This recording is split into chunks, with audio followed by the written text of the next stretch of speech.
family,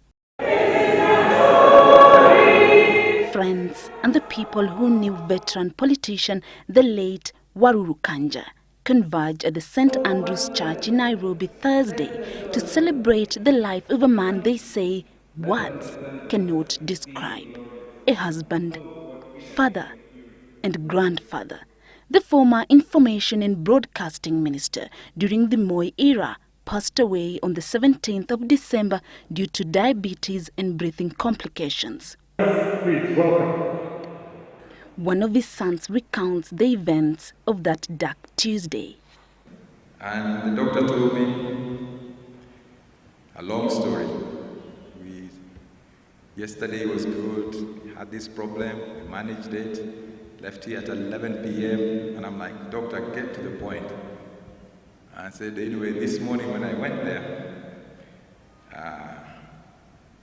his breathing problem was started again. And unfortunately, at 5:30 in the morning on Tuesday, the 17th, he passed away. His 8 children, including Royal Media Services Managing Director Waruru, remember a man who was a fighter for the rights of the vulnerable and fearless in February 1990, when the then Foreign Affairs Minister Robert Ouko was murdered. Waruru Kanja asked the one question no one in the Moi government dared to. Waruru was furious, and though he was in the cabinet, he boldly declared in Parliament that people in government must have known what happened to Dr. Ouko. It was during that time when a fellow MP cautioned Waruru that he risked losing his ministerial flag due to his comments. It was then that Waruru famously replied, "Is the flag a blanket that I can't sleep without it?"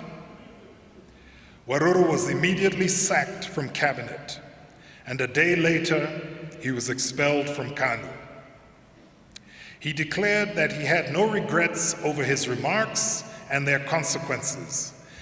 Born in 1930 in Nyeri, Kanja later joined the police. He was posted to Kisumu but doubled as a freedom fighter.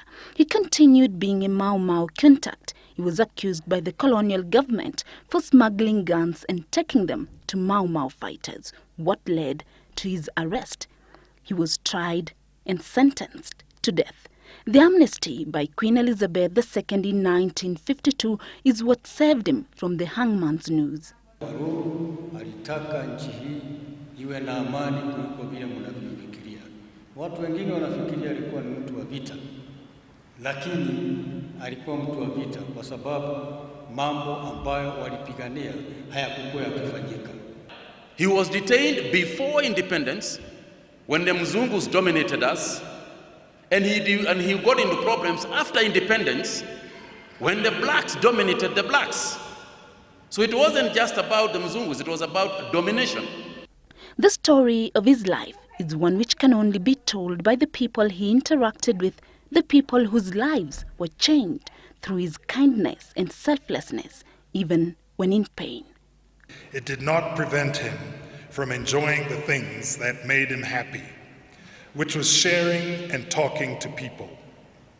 Throughout his retirement, he sat at his veranda every day and welcomed a continuous stream of people from all walks of life and ages.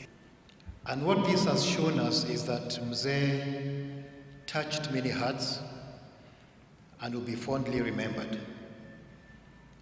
And through this experience, we've also realized that we have very, very many friends.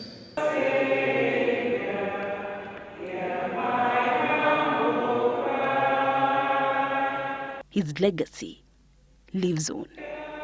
Judy Kosgei, Citizen Live at 9.